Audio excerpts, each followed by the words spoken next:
Hepinize tekrar merhaba arkadaşlar. Kanalıma hoş geldiniz. Bugün sizlerle birlikte yine çok güzel bir çanta yapacağız. Motif çanta yapacağız bu sefer. Bu çantam yine siz değerli takipçilerimden istek üzerine çalıştığım bir çanta.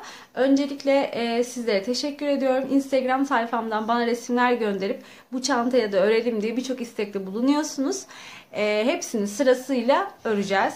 Hiç merak etmeyin, peş peşe gelecek videolar. Bu da onlardan bir tanesi, motif çanta. Motifler birebir aynı. Ben sadece arkadaşlar motif sayısını düşürdüm ve aradaki şu birleştirmelerde, yani işçilikte biraz farklılık yaptım. Normalde çantanın orijinalinde 3 altta motif, 3 üstte motif olacak şekilde dikdörtgen bir çanta. Ama benimki kare bir çanta olacak. Siz dilerseniz dediğim gibi 3'e 3'te yapabilirsiniz. Motiflerden oluşan bir çanta. Kağıt iple çalışacağım. Şöyle kağıt ipimi tek kat olarak kullanacağım. Böyle bir çanta örmek istiyorsanız 200 gramlık kağıt ip yeterli oluyor arkadaşlar. Kağıt ipimin herhangi bir markası yok. Çile halinde satılan, şu markasız kilo ile satılan kağıt iplerden alıyorum ben. Kağıt iplerimi Pede Hobby'den alıyorum arkadaşlar. Hem Instagram sayfaları hem de web siteleri var. Güvenli alışveriş yapabilirsiniz. Kağıt iplerinizi ekstra bir ücretlendirme yapmadan bu şekilde sarılı halde 100'er gramlık sizlere gönderiyorlar. Çantamın askı kısmında şöyle deri saplar olarak yapacağım. Bunu da yine Pede Hobby'den aldım. Çantalarımda genellikle biliyorsunuz örgü sap yapıyordum. Bu sefer farklı olsun, askı kullanayım istedim. Siz dilerseniz askılarınızı örgü olarak da yapabilirsiniz. Çeşitli askı modelleri de yine YouTube kanalımda tarifleri var arkadaşlar. Ben dediğim gibi deri askı kullanıyorum. 200 gramlık kağıt ip kullanıyorum ve çantamı örüyorken de 3,5 milimlik tığ kullanıyorum. Bu benim elime göre uygun bir tığ numarası. Siz elinizin ayarına göre tığ numaranızı düşürebilirsiniz. Eliniz çok eğer gevşekse 3'e düşürebilirsiniz. Eğer eliniz çok sıkıysa 4'e de yükseltebilirsiniz. Kağıt ipte yumuşatma işlemi uygulamıyorum arkadaşlar. Siz örmekte zorlanıyorsanız tabii ki uygulayabilirsiniz. Ama ben tercih etmiyorum. Bu haliyle kullanmayı seviyorum. Form bozulsun istemediğim için. Şimdi çantamızı birlikte örmeye başlayalım. Motifler halinde öreceğiz. Daha sonra bu motifleri birleştireceğiz. Bu ön kanadı arkadaşlar. Göründüğü ön kanadı ben önden hazırladım. Arka kanadını birlikte öreceğiz. Toplamda önde 4, arkada 4 olacak şekilde 8 tane motif öreceğiz. Daha sonra bu motifleri birleştireceğiz ve yanlarına yine örgüyle yan kısımlarını da yapıp birleştirme işlemimizi yapacağız. Çantayı astarlayacağım. Dilerseniz astarsız kullanabilirsiniz. Ama benim gibi astarlamak isteyenler için de astarlama kısmında sizlere anlatacağım, göstereceğim. Şimdi birlikte ilk önce çantamızın motiflerini örmeye başlayalım. Evet, motifimiz bu arkadaşlar. Şimdi bu motifi nasıl ördüğümü size tek tek tarif edeceğim. İlk önce sihirli halka ile başlayacağız. Sihirli halkayı bilmeyenleriniz için şöyle göstermiş olayım. Ben orta parmağıma ipimi şöyle 2 defa doluyorum. Daha sonra bu doladığım halkanın içinden tığımı geçiriyorum. Ve bu halkanın içine toplamda 12 tane sık iğne yapacağım.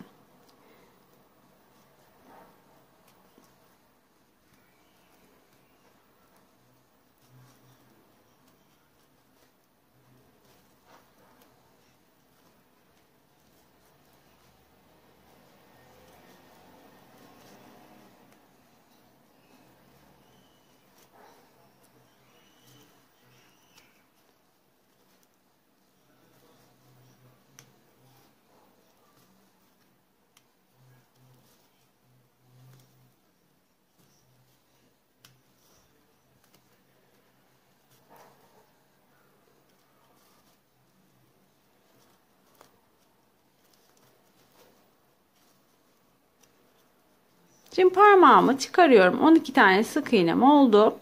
Bakın bu halkanın öndekini üst dipten çekiyorum arkadaşlar. Ben onu çektikçe bu arkadaki kapanacak. Dikkatli çekiyoruz, kağıt ipimiz kopmasın. Daha sonra şu küçük parçayı çekiyorum. Öteki halkam da kapanıyor.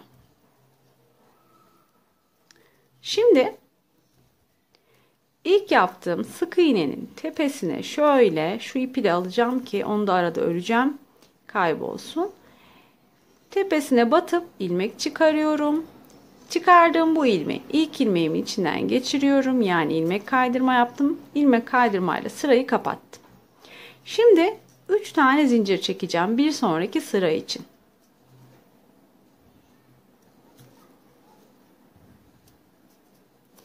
Üç zincirimi çektikten sonra tığıma ip doluyorum. Bu zincirimi her zaman bir trabzan olarak sayacağım sıralarda.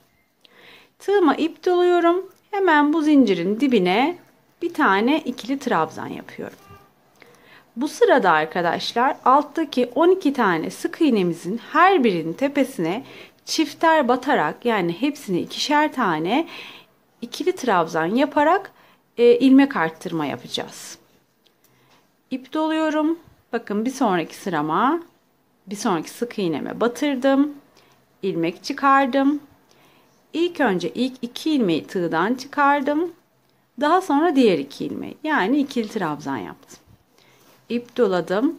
Aynı yere bir tane daha ikili trabzan, çift batacağız demiştik. Burada zinciri bir saydım. Yanına bir tane yaptım. İkili oldu. Bu sık iğnenin tepesine de 2 tane ikili trabzanımı yapıyorum.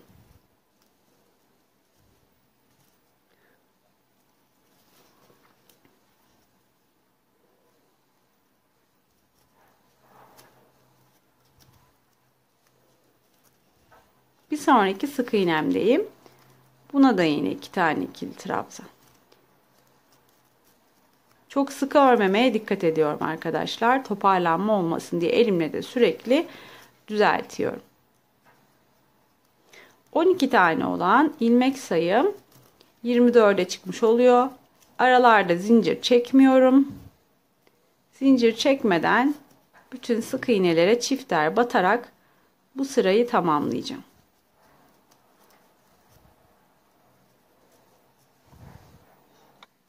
Evet, her birine çifter battım. Toplamda 24 tane oldular.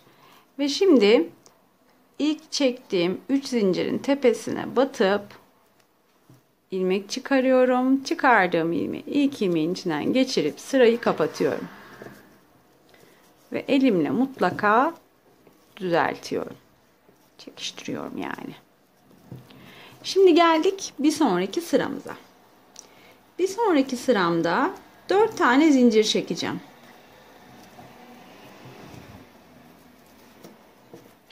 Daha sonra yine ikili trabzan yapacağım. Ama bu ilk iki, bir tanesi zincir, bir tanesi trabzan olan şu iki trabzanımı atlayıp onun yanındaki boşluğa batarak ikili trabzan yapıyorum. Aynı yere, aynı boşluğa bir tane daha ikili trabzan.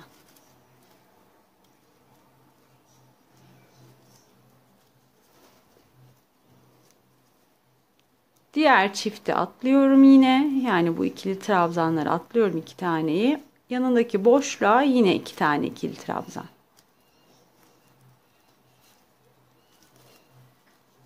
Aynı yere bir tane daha ikili trabzan.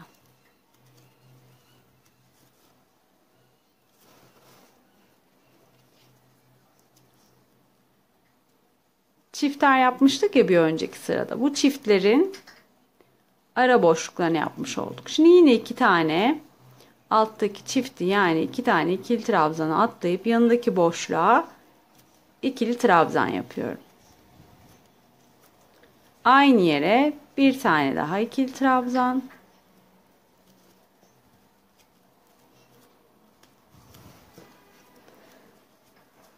Şimdi bu sefer burada bir fark yapıyorum. Araya bir zincir çekiyorum. Aynı yere 2 tane daha ikili trabzan yapıyorum. Köşeleri oluşturuyoruz şu anda. Aynı boşluğa bakın, 2 tane ikili trabzan yaptım, bir zincir çektim, tekrar 2 tane ikili trabzan yapıyorum.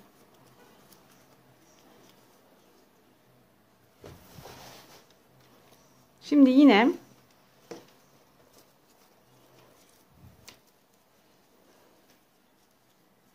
alttan 2 tane ikili trabzanımı atlayıp boşluğa 2 tane ikili trabzan yapıyorum.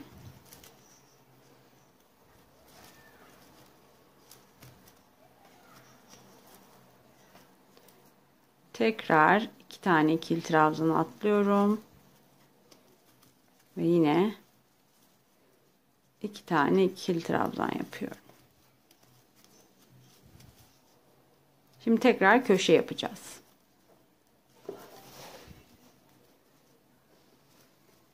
Köşemizi yine aynı yere, yani 2 trabzan atladığımız yere yapacağız. Önce 2 tane ikili trabzan yapacağız.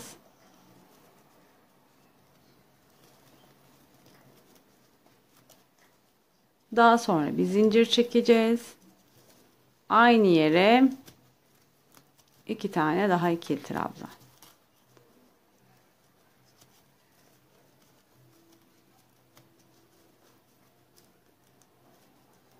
Elimizi düzeltmeyi ihmal etmeyeceğiz. Sürekli düzelterek ilerleyeceğiz. Tekrar 2 tane ikili trabzana atlıyorum. Yanlarındaki boşluğa, bakın 1 2 atladım. Yandaki boşluğa 2 tane ikili trabzan.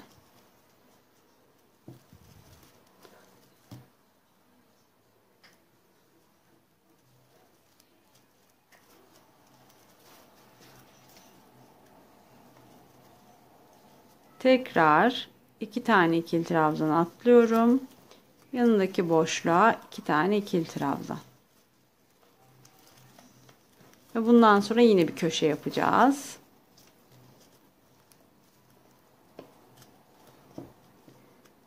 Yine 2 tane trabzan atlıyorum. Yanındaki boşluğa ilk önce 2 tane ikili trabzan yapıyorum. Daha sonra bir tane zincir çekiyorum ve aynı yere bir daha ikili trabzan.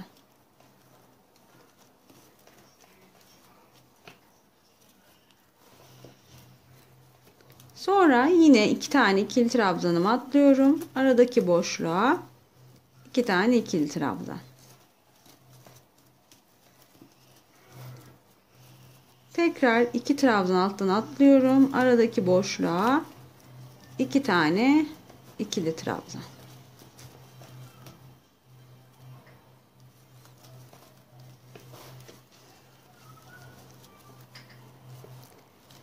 Ve yine köşe yapacağız ve bu bizim son köşemiz olacak. Alttaki 2 tane ikili trabzanı atlıyorum. Aradaki boşluğa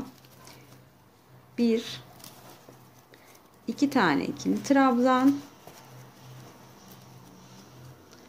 bir tane zincir çekiyorum. Aynı yere 2 tane daha ikili trabzan. Şimdi ilk trabzanımı yaptım. İkinci trabzanı yapmıyorum. Bu 4 tane çektiğimiz zinciri bir trabzan olarak sayacağız. Daha önceki sıralarda saydığımız gibi. Zincirin dördüncüsüne, yani en tepesine batıp sırayı kapatıyorum. Bakın burada da 2 tane ikili trabzanım olmuş oldu. 1, 2, 3 zincir çekiyorum bir sonraki sıra için. Şimdi elimle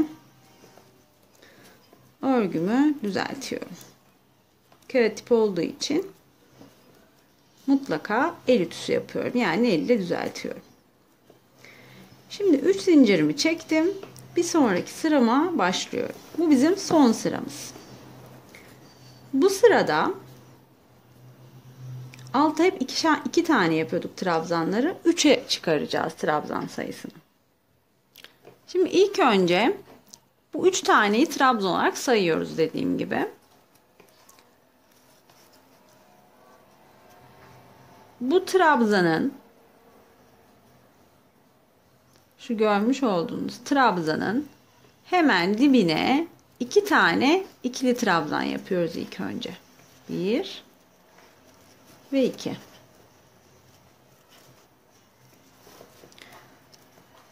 Sonraki şu 2 trabzanımızın arasındaki boşluğa 3 tane yarım trabzan yapacağız. Yani nasıl? Tığımıza ilmek dolayacağız. Çıkaracağız. 3 ilmeği tek seferde toplayacağız. Yani çakma sık iğne de deniyor, buna biliyorsunuz. Tığa ip doluyoruz. Batıyoruz. İlmek çıkarıyoruz. 3 ilmeği tek seferde topluyoruz. İkinciyi yaptım. Şimdi Üçüncüyü de yapıyorum. Ve şimdi bir sonrakine diğer ikili trabzanım arasındaki bu boşluğa 2 tane ikili trabzan yapıyorum yine. 3 tane. 2 3 3 tane zincir çektim. Yanına hemen 2 tane ikili trabzan yaptım.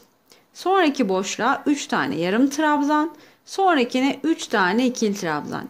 Yani köşeler 3'er tane ikili trabzanda, ortada 3 tane yarım trabzan var. Şimdi köşelere geldik, şu köşelere. Burada üçlü trabzan yapacağız ki motifimiz kare olsun.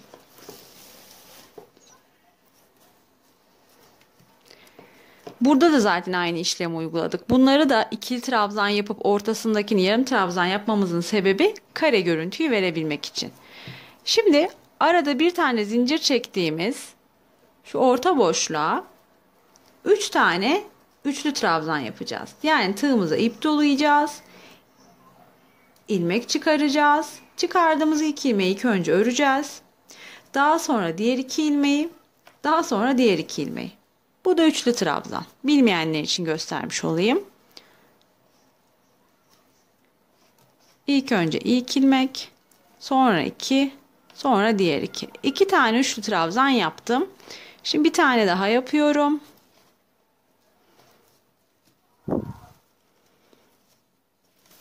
Şimdi 2 tane zincir çekeceğim. Ve aynı yere 3 tane daha üçlü trabzan yapacağım.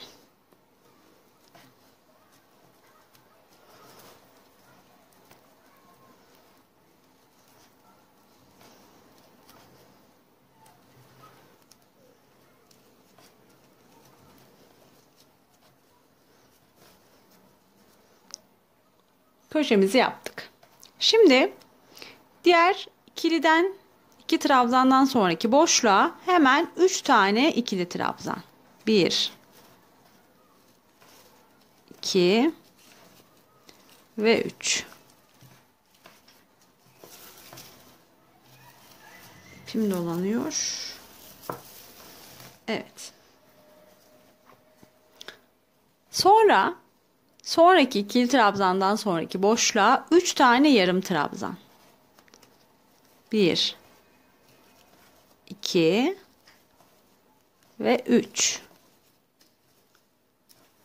Sonraki ikili trabzandan sonraki boşluğa 3 tane ikili trabzan. 1 2 3. Ve şimdi diğer köşeye geldik. Bir zincir çektiğimiz şu köşe boşluğuna 3 tane üçlü trabzan yapıyoruz. Bu birinci, ikinci ve üçüncü. 2 tane zincir çekiyoruz. Aynı boşluğa 3 tane daha ikili trabzan. Pardon, üçlü trabzan. 1. Köşeler hep üçlü trabzan. 2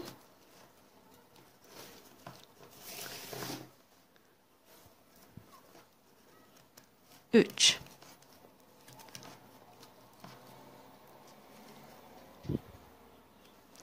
Şimdi alttan 2 tane ikili trabzan atlıyoruz. Boşluğa 3 tane ikili trabzan yapıyoruz. 1 2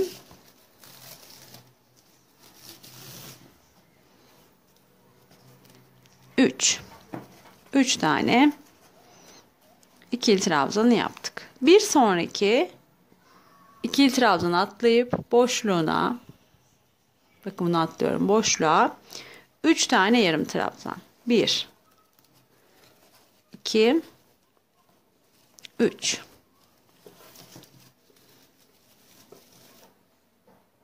Evet, ipimi düzelttim. Şimdi devam edebilirim. Bir sonraki ikili trabzanı atlıyorum. Bu boşluğa 3 tane ikili trabzan. 1 2 ve 3. Bakın tekrar köşeye geldim. 2 tane ikili trabzan atlayıp bir zincir çektiğim şu orta boşluğa 3 tane üçlü trabzan yapıyorum.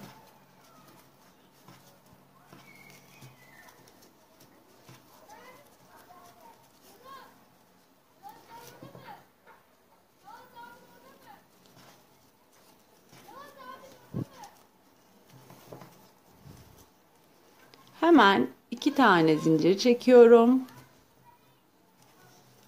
Aynı boşluğa 3 tane daha üçlü trabzan.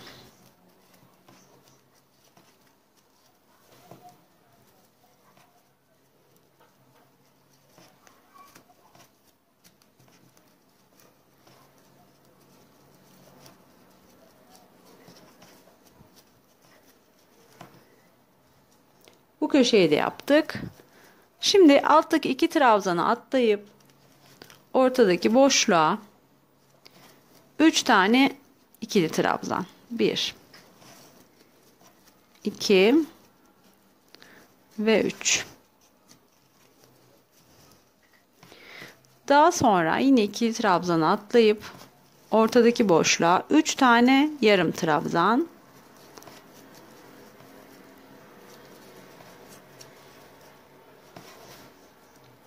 Yine 2 tane ikili trabzan atlayıp ortadaki boşluğa 3 tane ikili trabzan.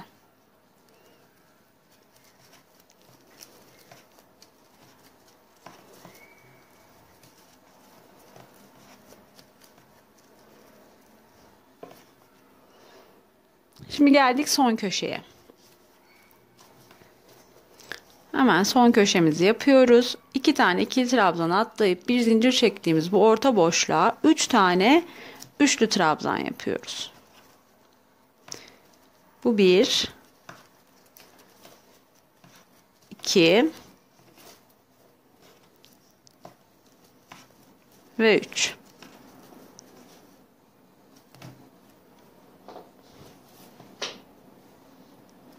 Hemen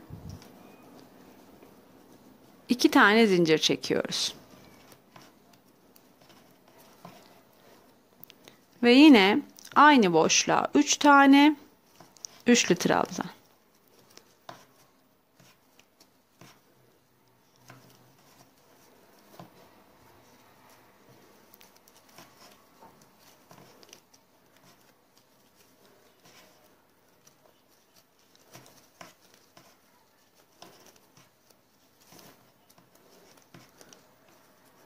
Son köşemizi de bitirdik. İlk çektiğimiz 3 tane zincirin en tepesine batıp ilmek kaydırma yöntemiyle yine sıramızı kapattık.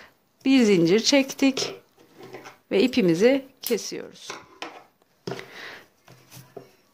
Daha sonra şu ipimizi diğer trabzanların tepelerinden şöyle 1-2 yürüterek gizliyoruz.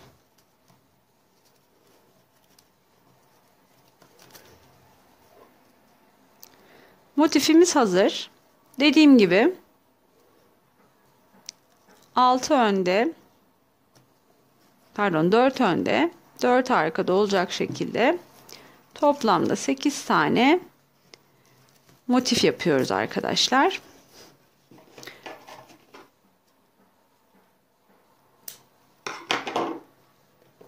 Şöyle düzleyelim elimizle yine. Bakın motifimiz hazır.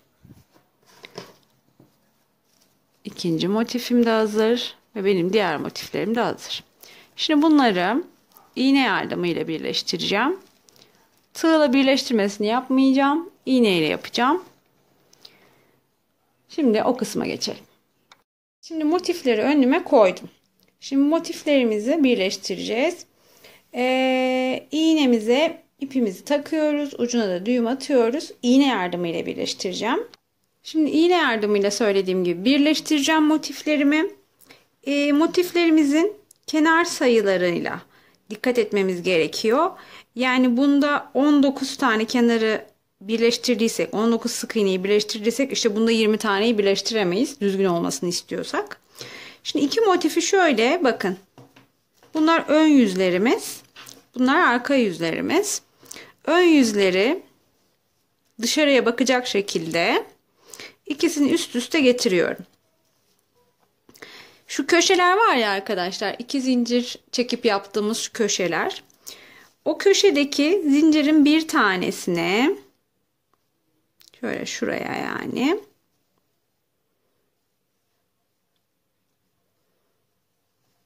iğnemi geçiriyorum ve artık birleştirmeye başlayacağım. Şöyle alacağım ki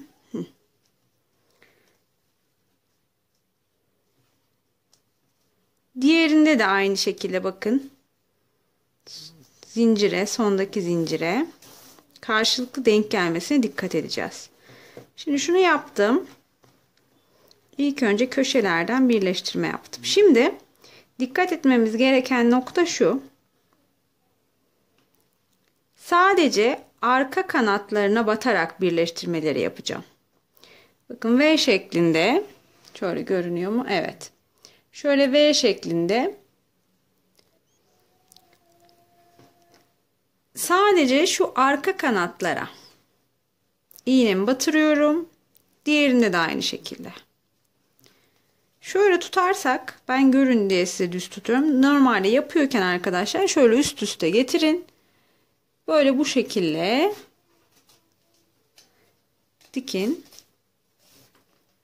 Tığla birleştirme de yapabilirsiniz. Ancak tığla birleştirme yaptığınızda ilmek kaydırma ile denedim ben tığla birleştirme yapmayı. O zaman çok bombeli duruyor motifler.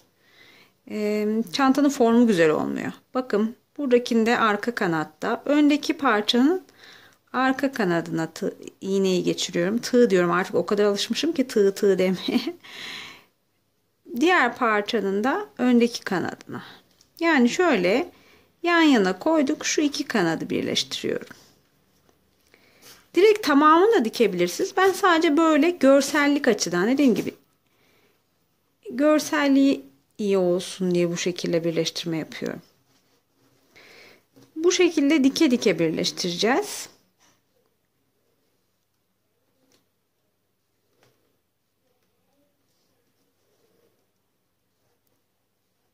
Bakın bu şekilde.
Bu şekilde birleştiriyoruz. Evet arkadaşlar, bakın tamamını birleştirdim. Başlangıçta yaptığım gibi şu iki tane zincir çekip oluşturduğum köşeye geldiğimde de yine ilk zincirle buradakinde de ilk zincir yine karşılıklı birleştirdim. Şimdi üstteki parçaya doğru gideceğim. O yüzden şöyle iğnemle önce bir ipimi yürüteceğim. Bakın diğer zincirime batıyorum. İlk zincirini buraya birleştirirken kullandım. Diğerine battım. İğnemle. Şimdi artık birleştirme kısmındayım. Yani şu ikisini tekrar birleştireceğim. Bunda da yine bakın köşe noktasındaki ilk zincir burası. Yani iki tane ya. Bu tarafa denk gelene batırıyorum iğnemi.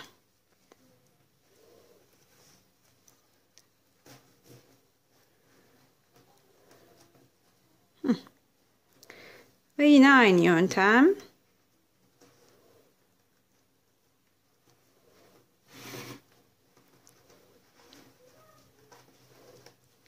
Evet. Alttaki parçanın arka kanadı, üstteki parçanın ön kanadı sadece. Zaten böyle tuttuğumda o kadar net bir şekilde bakın görünüyor ki.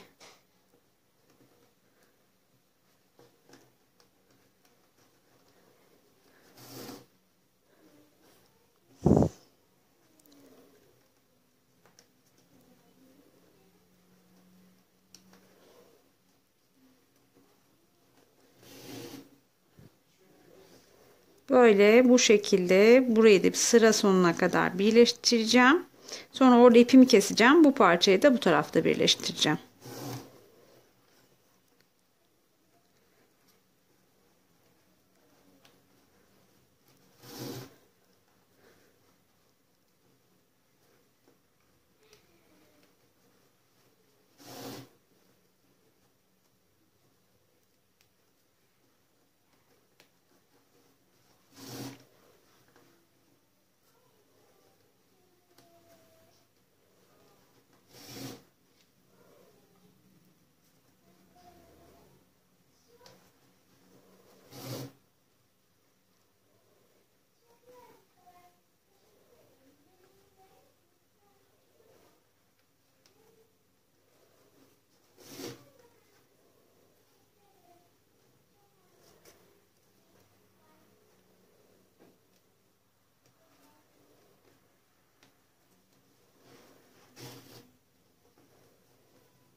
Bakın sona kadar geldim. Sonda yine köşelerdeki bu iki zincirlik kısımda zincirlerin birer tanesine batarak burada da birleştirmemi yapıyorum ki her taraf eşit olsun. Daha sonra şu kenarlardan sık iğne döneceğiz. Şimdi burası tamam. Şöyle arkadan iğnemi geçirip düğüm atıp ipimi keseceğim arkadaşlar.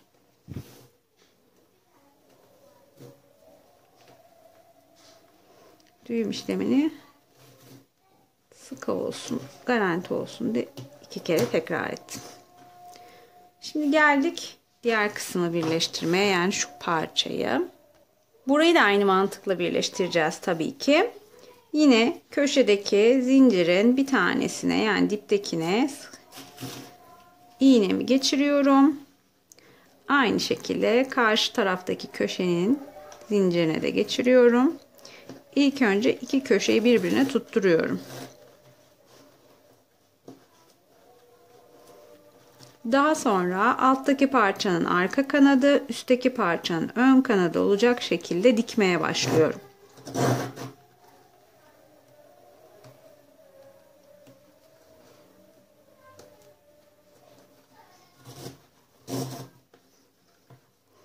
Çok basit, ancak ben biraz video kamera olduğu için zorlanıyorum. Yani emin olun rahatlıkla birleştirmelerinizi yapabileceksiniz. Dediğim gibi tercih ederseniz tığla da birleştirebilirsiniz ama motifler bombeli durduğu için ben onu tercih etmedim açıkçası. Şöyle önde bir kat olsun istemedim. İlmek kaydırmayla denedim, o yüzden sık iğneli yapmadım önde kat oluyor diye. İlmek kaydırmayla yaptım. İlmek kaydırmada da motif bombelendi. Kağıt ip olduğu için en güzeli dikerek oldu. O yüzden de dikerek birleştirme işlemini tercih ettim. Bu şekilde bakın arkadaşlar birleştiriyoruz. Sonra dediğim gibi sık iğne ile döneceğiz 2 sıra. Ondan sonra çantanın tabanı ve yanlarını örüp çantayı birleştireceğiz. Sonra da astarlayınca çok kullanışlı, çok şık bir çantamız olmuş olacak. Ben şimdi hemen bakın yine sıra sonuna kadar geldim. Şu zincire batıyorum. Evet.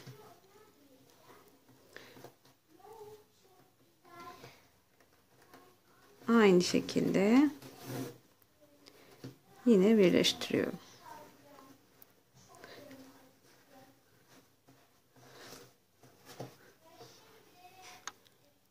Evet, aynı şekilde burayı da birleştirdik ve bitti artık birleştirme işlemimiz. Yine arkadan düğüm atıp ipimi keseceğim.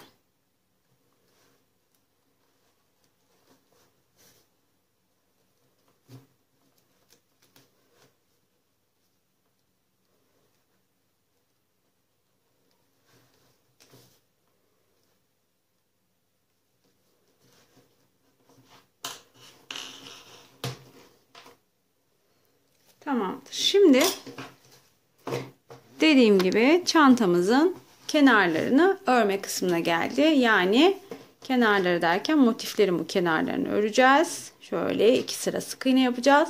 Sonra yan taraf ve tabanları öreceğiz. Bunun için bir sonraki videodan devam edeceğiz. Çünkü videomuz fazlasıyla uzun sürdü. Detaylı göstermeye çalıştığım için. İkinci videoda kaldığımız yerden devam ediyoruz. Bu videonun altına ikinci videonun linkini de ekleyeceğim. Sonraki videoda devam. Görüşürüz.